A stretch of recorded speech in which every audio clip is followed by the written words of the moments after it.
Hey, good afternoon, everybody, and welcome to the BT Ballers podcast. My name is Brad Thompson, joined today by my partner in crime and my college hoops insider, Coach Brian Tass, College Hoops MD. How you doing today, Coach?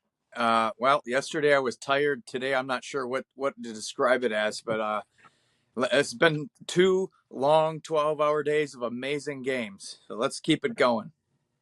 Hey, who doesn't say this guy's not the hardest working dude in college basketball?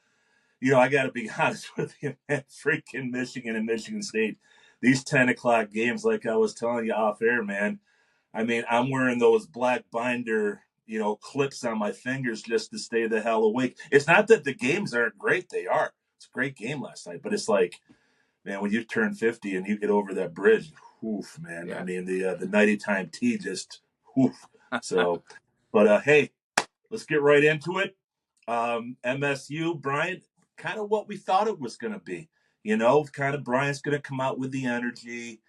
MSU, they're going to, maybe fall down a little bit. There was a lid on the basket last night. However, I think in the second Yep. half, like we talked about, State kind of pulled away there with their depth, and they were just a better basketball team. So just want, what do you think? Yeah. Yeah. Pretty accurate. I thought, we came out not shooting as well, and they did. And it was back and forth early. I think we found our stride when we were able to get out in the open court and run, and that just took them out of anything they could do.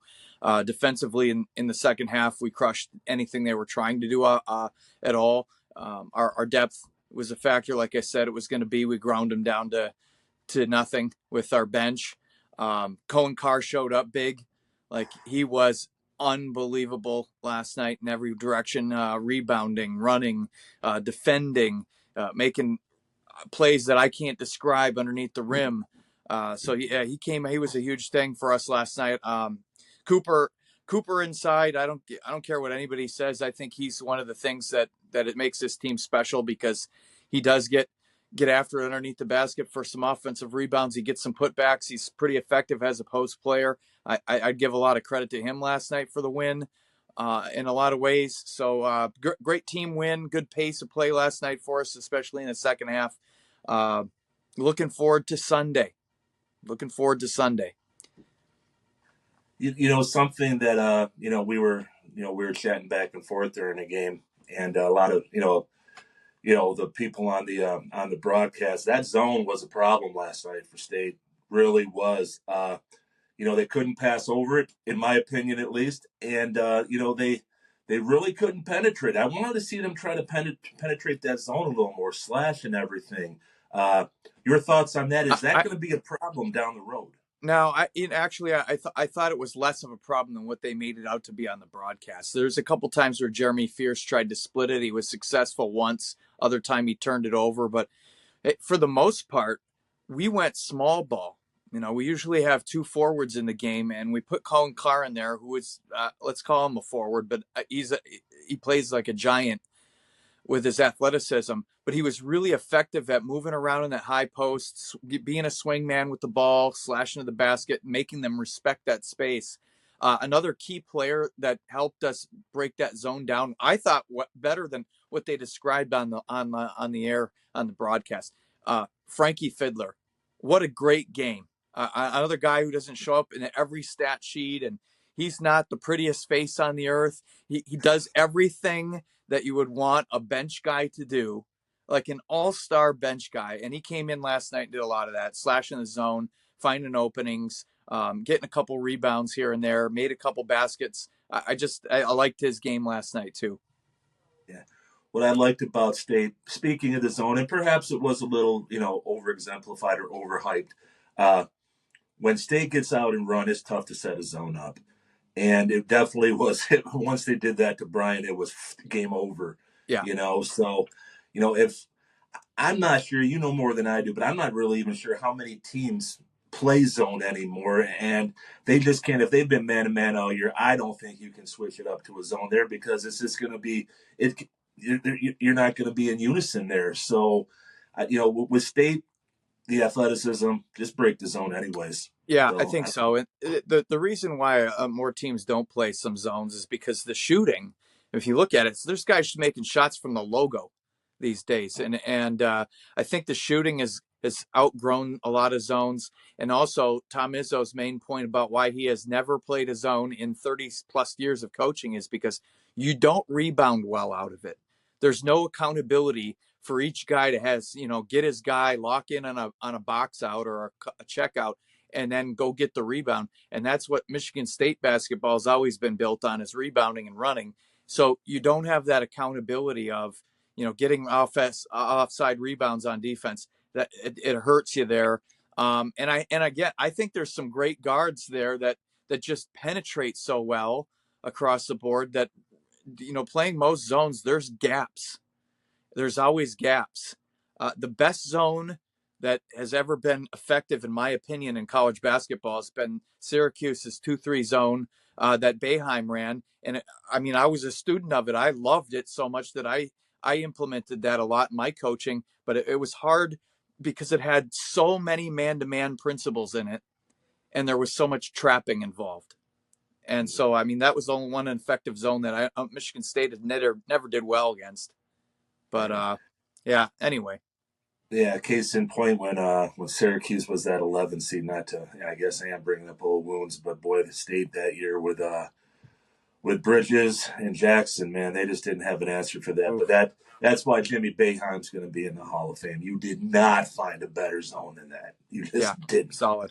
So, let's talk about the roommates. Jace Richardson and Cohen Carr. Yeah.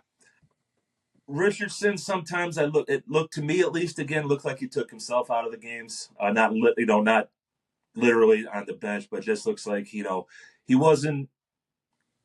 Maybe he was standing around, maybe he wasn't. I would see that was a guy right there. I would love to see him penetrate that zone more. I don't know. Wanted to get your thoughts.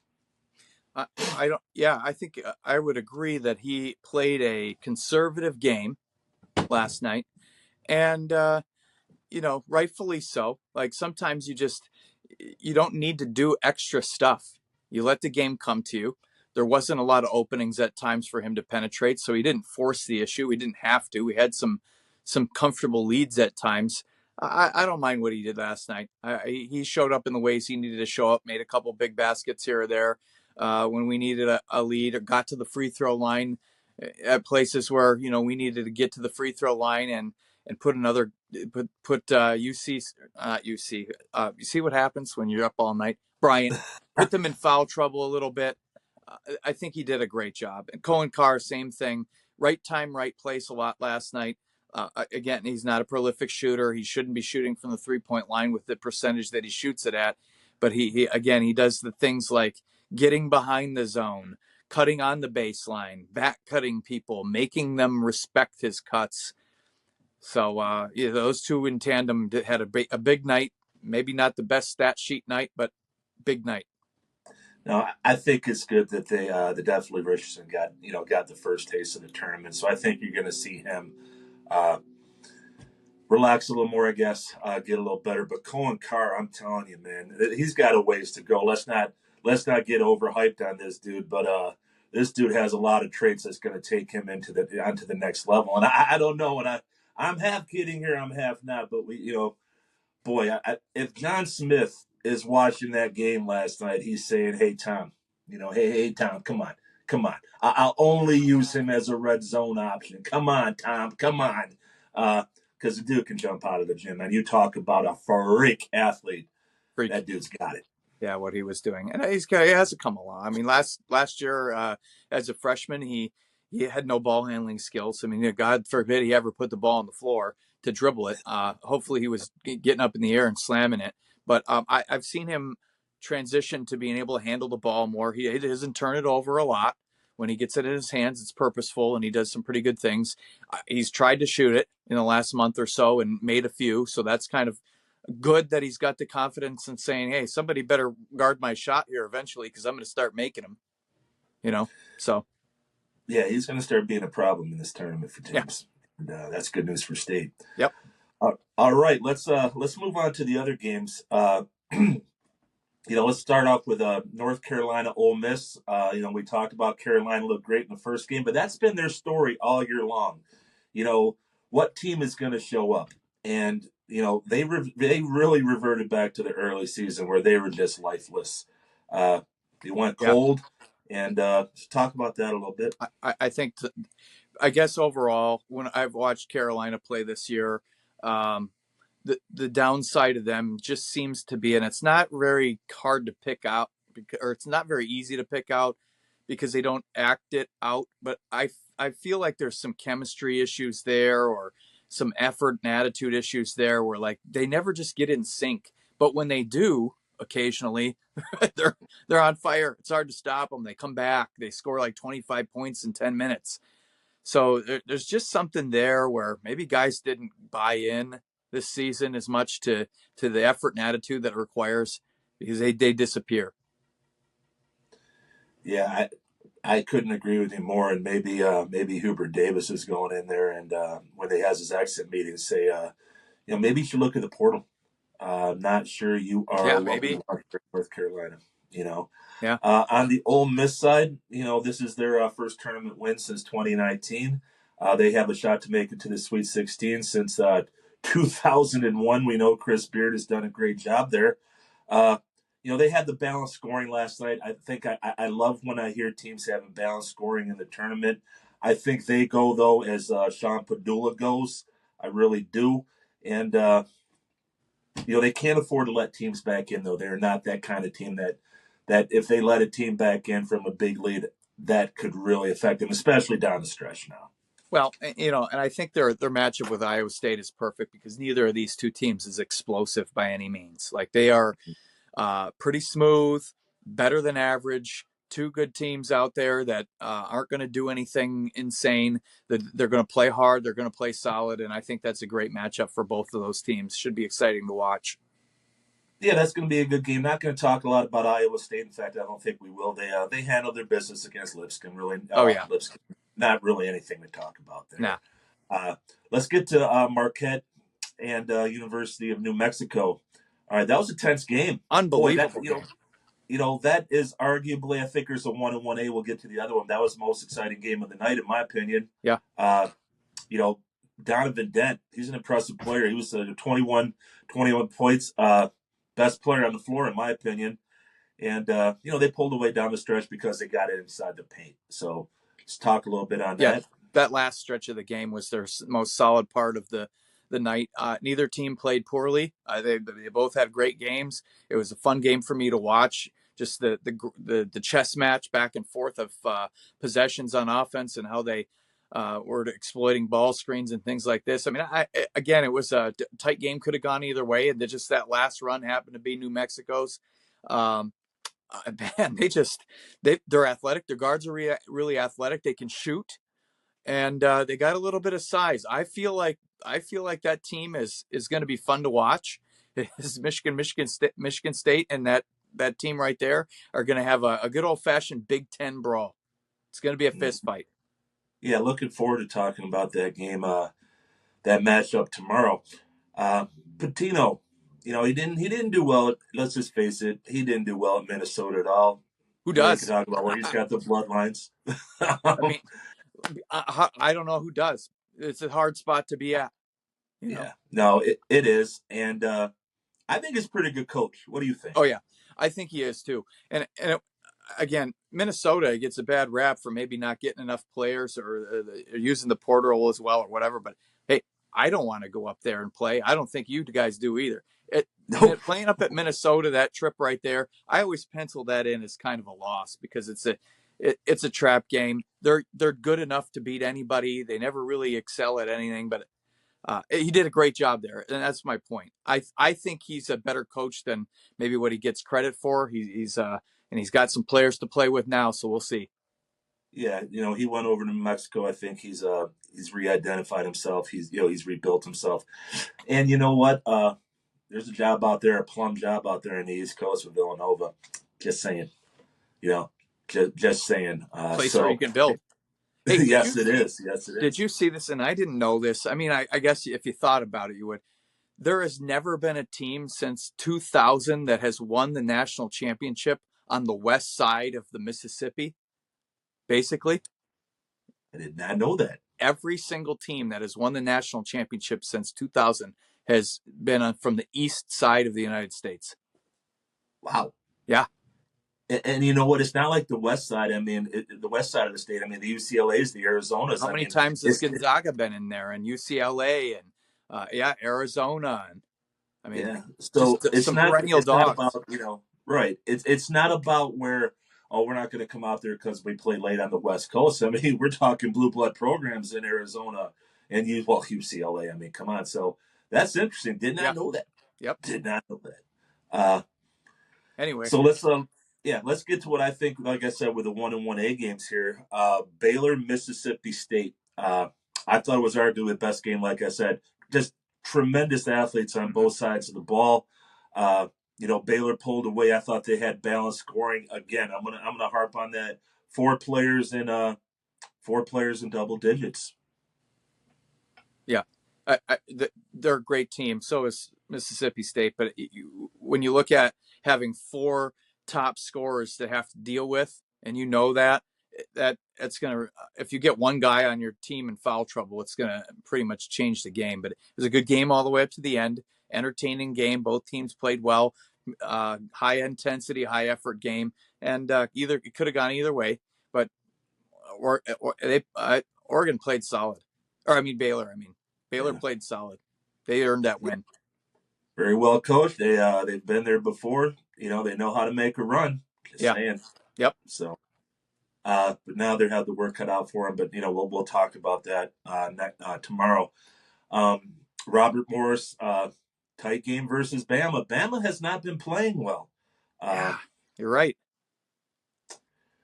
Did you see anything there? The only thing I can say is from what the last 3 or 4 times I've watched Alabama, there's too many spurts where they shoot themselves in their own foot. They go down and they make a stupid play, and it's not that they're careless or turning it over a lot. It's just that they're not in sync. They're not finding the open man. They're not making the open pass.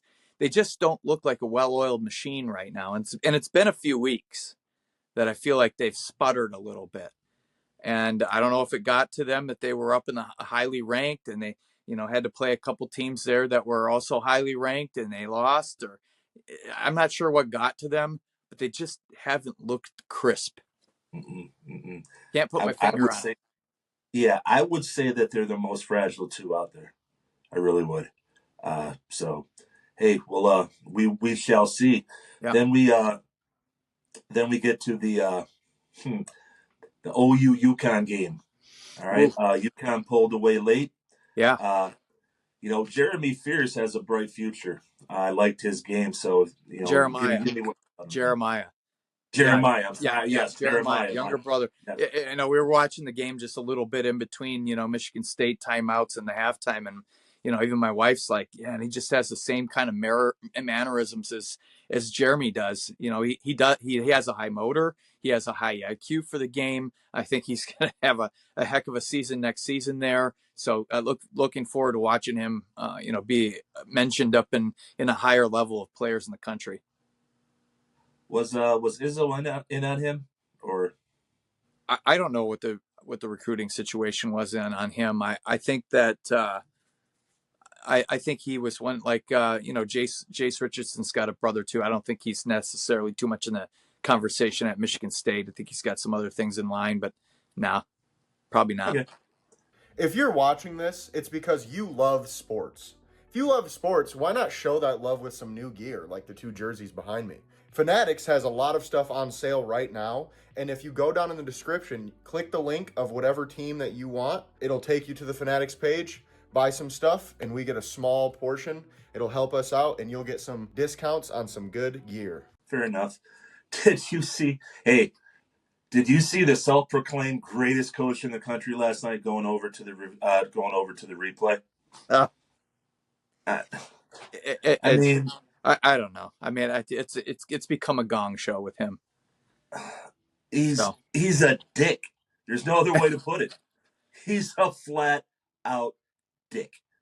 And I think it could be me, but I heard the practices that he runs are like his dad's old school ones where It is just tougher than hell to get through those practices. So he better keep winning, all right, because you can't be a dick and you Yeah, can't run these marathon practices and expect to get anybody there. probably.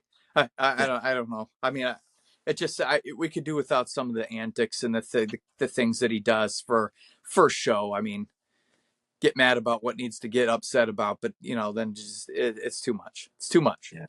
I saw a montage that CBS ran, and like I said, I knew he was a dick. I just didn't know he was that big of a dick. I mean, come on. So I don't want to give, that's what he wants, and we're giving him Yeah, attention, yeah, right? Next up, we got Memphis, Colorado State. I know you were high on Memphis, and that's okay. That's what upsets are for. yeah. Uh, you know, floor is yours. I don't think Memphis showed up for the day. I mean, really, I think they thought they had it in the bag, and Colorado State, rightfully so, is a great team with a great record and a great hot streak at the end of the season going into the tournament. That's why we picked these teams as an upset, because they're on a hot streak, because they got kids that are hungry, because they came in didn't feel like they were entitled to anything. Memphis did. Memphis had early success in the basketball season. They were really good, and by the eye test, people were like, well, okay, this team's probably going to have a pretty good run into the tournament this year. But you got to finish, man. You got to finish. And they didn't come out last night and do a lot of the intangible things, like get the 50-50 balls, we call it. When there's a ball loose, you go get it. And if you don't win those, you're not winning games. Right. I like what you said there, too, piggyback off of that. Colorado State was the last team to get into the tournament outside of the play-in games. And, when you get hot and you feel like, dang, we got in, let's go. And they right now, they're riding high. So look out for the Rams. Yeah, they're riding high, and I think they're good. Like I've never seen them play this season before. How would I?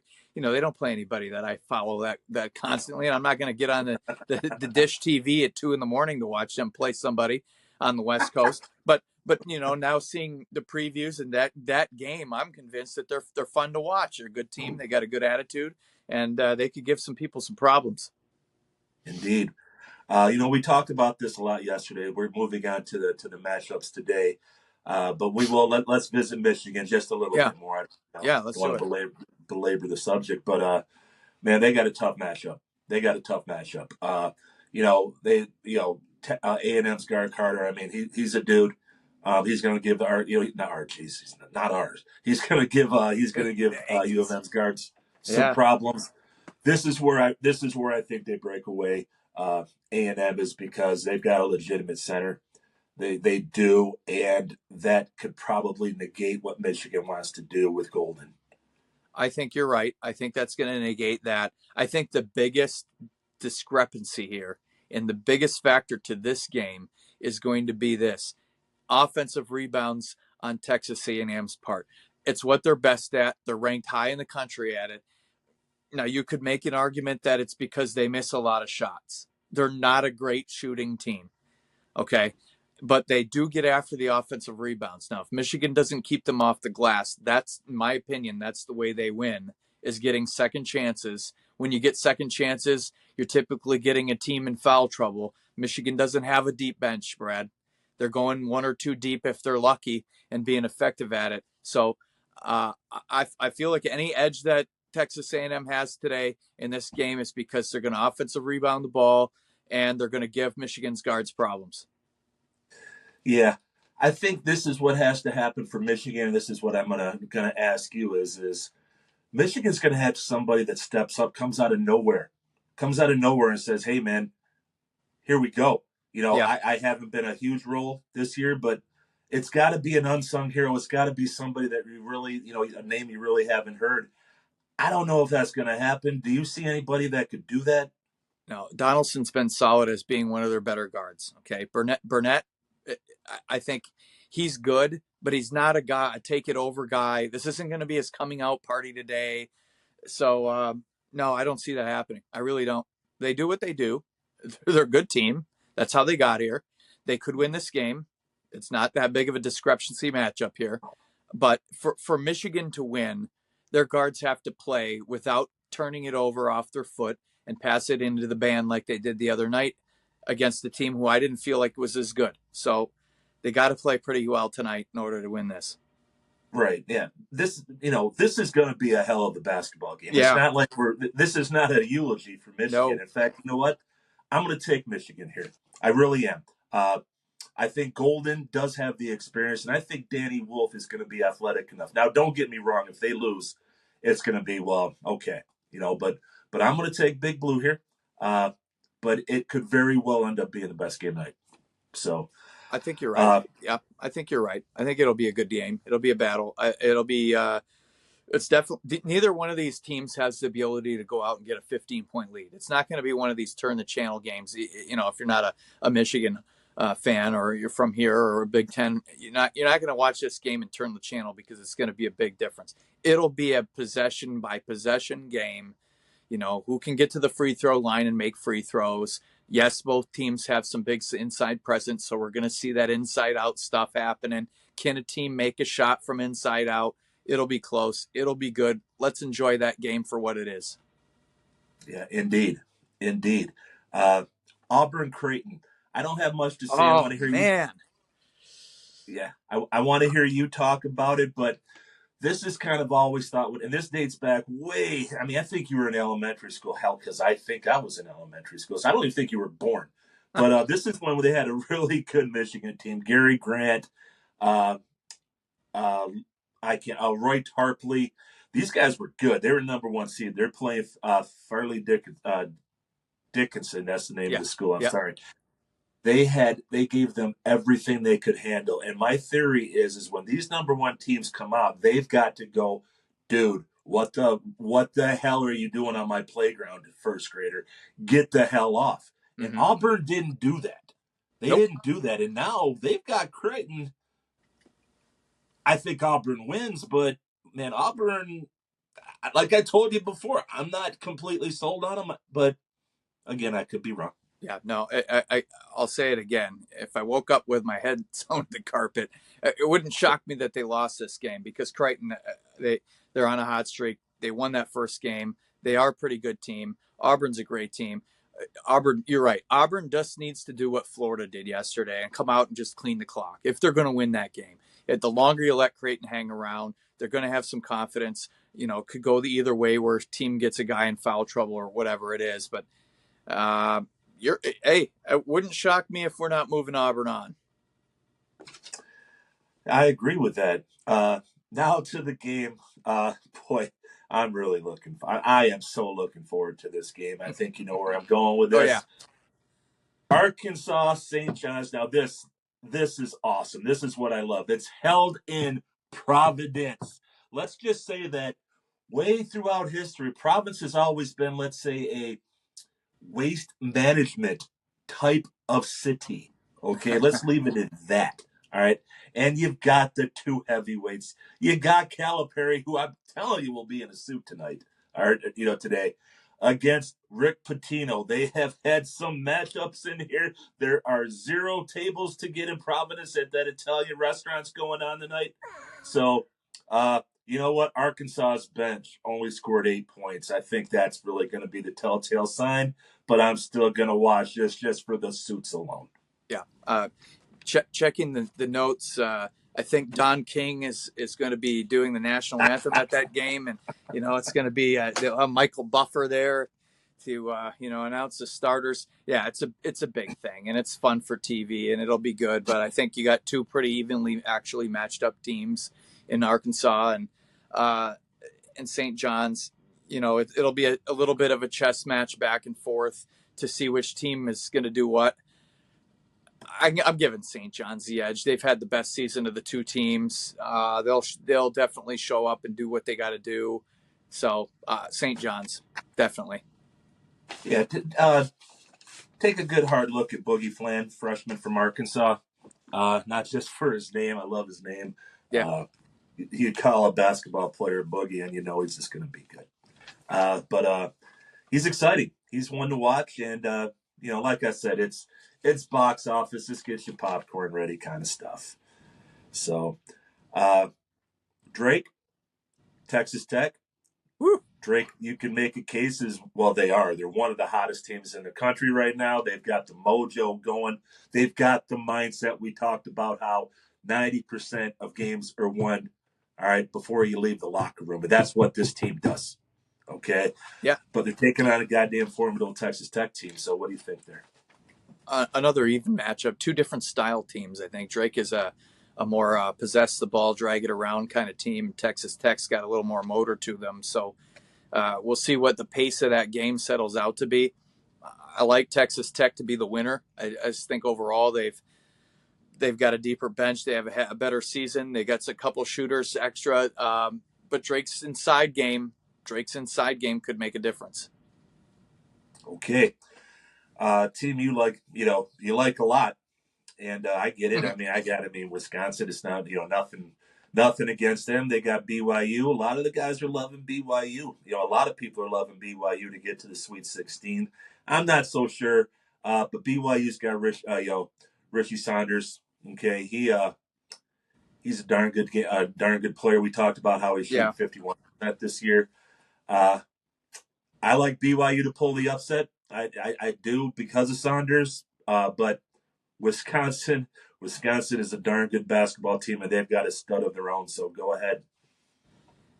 They're going to have an answer. Wisconsin will have to have an answer for Saunders, and I think they're good enough defensively to do it and figure it out.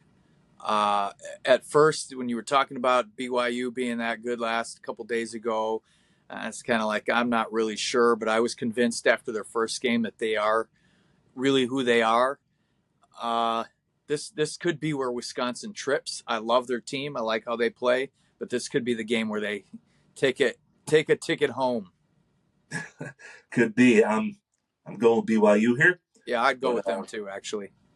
Yeah, I wouldn't be calling FanDuel on my choice here on that one though. Nope. So on to the next one, UCLA, Tennessee. I'd like Tennessee in a rout on this one. Like I said, I think Lanier right now is playing perhaps perhaps the best player in the country outside of Cooper Flagg.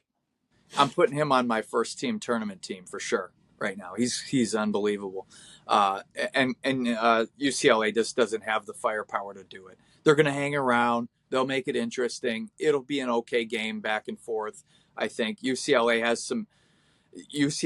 some opportunity to get out in the open court and make it interesting, but Tennessee is so good in every direction of it. Defensively, they get on the glass. They can score inside. They don't a lot. They shoot it outside. I just think they're so good that they wear UCLA down. And I think by the last 5 to 6 minutes of the game, it's not in doubt.